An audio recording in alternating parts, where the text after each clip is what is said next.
There's a house on Marlowe Street in Bellridge, Pennsylvania, that no one wants to talk about, not because it's old or creepy looking, but because of what happened inside. The story I'm about to tell you is not something I heard secondhand. It comes straight from the woman who lived through it, Evelyn Cross. If you're into true horror stories that crawl under your skin and stay there, make sure to like this video, leave a comment with your thoughts, and hit subscribe, because what you're about to hear is just the beginning. Now, let's go back to the day Evelyn moved in. Evelyn had just gone through a divorce. She was searching for a fresh start, a new life for herself and her daughter, Ava. So, when she found a cozy little 2-story house tucked into a quiet neighborhood in the town of Bellridge, she thought she had struck gold. The house was charming. White siding, dark green shutters, a small picket fence out front. It had character, too much of it, as she would soon learn. She moved in the first week of November. The air was already cold, the leaves dying on the trees, crunching underfoot as Evelyn and Ava carried boxes from the car to their new home. Evelyn told me she felt a strange chill the moment she stepped inside, not from the weather, but something deeper. She chalked it up to nerves, stress, maybe even leftover energy from the move. But she would later say, "I think the house already knew I was there." And it wasn't happy. At first, it was just the little things. A hallway light would turn on by itself. The radio in the kitchen would switch stations, sometimes to static, sometimes to an old gospel station that Evelyn didn't remember programming. Doors she knew she closed would creak open in the middle of the night. Then Ava, only 8 years old, started talking about her new friend. Evelyn thought it was just imaginary. Children often create friends in times of stress. But Ava's descriptions were oddly specific. "He has no shoes," she said once. "His feet are red, like they've been walking too long." One night, Evelyn found Ava standing in the hallway outside her bedroom, staring at the staircase. When asked what she was doing, Ava said, "I was listening. He walks up and down the stairs at night." Evelyn tried to remain calm. She bought night lights, saged the house, said prayers. But nothing changed. Things shifted dramatically 1 week before Christmas. Evelyn went down into the basement to find the box of decorations. She'd only been down there once before, a single square room with exposed concrete, an old furnace, and a water heater that constantly ticked like a dying clock. As she pulled the box from the shelf, she heard it, a whisper, faint but unmistakable. She froze, heart pounding. The sound came again, closer this time. "Get out," it said, low and guttural. It wasn't Ava. No one else was home.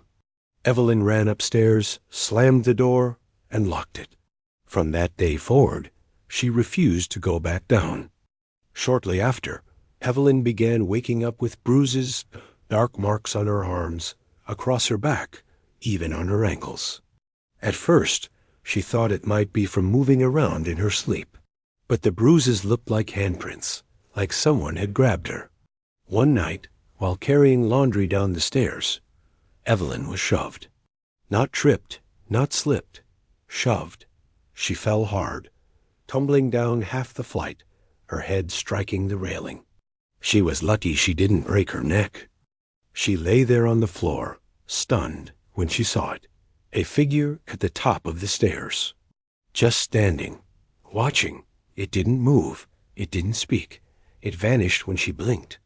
That was the moment she realized she wasn't just being haunted, she was being targeted. After the fall, Evelyn finally decided to do what she should have done from the start. She began researching the house. Through public records and local forums, she discovered something deeply unsettling. The previous homeowners, the Holloways, had died in the house, not peacefully. It was a murder-suicide. The husband, William Holloway, had reportedly fallen into deep paranoia. He believed his wife was poisoning him. One night, he snapped, stabbed her in the kitchen, and then hanged himself in the basement. No wonder the energy in the house felt off. Evelyn now understood why her daughter kept talking about a man with red feet. William had walked barefoot through his wife's blood. But there was more. Neighbors had whispered for years that the Holloways were not the only victims of that house. Decades earlier, in the 70s, another family had lived there. Their son went missing, and though the body was never found, many believed he died in the basement. The case was closed without resolution. Evelyn began to suspect that the house was not just haunted, it was cursed. One of the strangest and most unnerving events happened late one night after a long day of trying to act like things were still normal. Evelyn had baked a batch of her grandmother's almond sugar cookies, Ava's favorite. She left the tray cooling on the counter in the laundry room. That room, once an enclosed porch, had a locked exterior door and a single window. No pets. No pests. The next morning, Evelyn walked in to find the tray still there, plastic wrap still perfectly in place. But the cookies? Every single one was gone. Not a crumb, not a cent. Like they had been erased. But the strangest part? On the inside of the window, written in the condensation, were the words, "Not yours." By March, Evelyn was desperate. She couldn't sleep. She felt like she was being watched at all hours. Ava had developed night terrors, waking up screaming, sometimes clawing at invisible things in the air. One evening, Evelyn decided to confront whatever was in the house. She set up candles, took out an old family Bible, and began reading Psalms aloud in the living room. That's when it happened. All the lights in the house blew out at once. Every single bulb. Total darkness. The air turned ice cold, and a low moan echoed through the walls. Evelyn screamed for Ava and ran upstairs, only to find her daughter levitating inches above the bed, eyes rolled back, whispering in a voice that was not hers. "She won't leave. She belongs to the house now."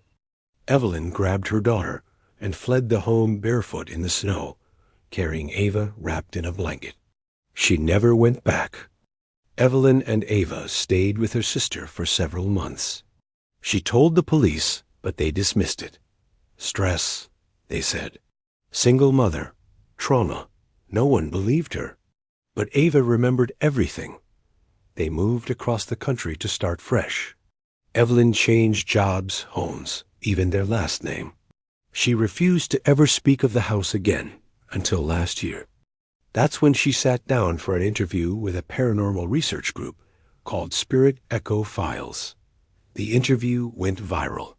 People from Bellridge came out of the woodwork with stories of their own, hearing voices on that block, seeing figures in their homes, electrical surges and pets that refused to enter the property. Evelyn doesn't care if you believe her or not. She says she tells the story so that someone might listen before it's too late. The house on Marlowe Street still stands. It was sold again last spring. A new couple lives there now, and from what I've heard, they've already had a few issues with their appliances, some strange knocking sounds in the middle of the night. And the wife? She recently fell down the stairs. If you're reading this at night, turn on the lights. Check your basement door. And if you ever find a plate of cookies mysteriously missing, without a single crumb in sight, you might want to pack a bag, because some homes don't forget, and they never forgive. If this story sent chills down your spine, hit that like button. It really helps the channel. Got questions? Theories? Or maybe a story of your own? Drop it in the comments below. I read every single one. And don't forget to subscribe for more real-life mysteries, twisted legends, and the kind of tales that make you double-check your locks at night.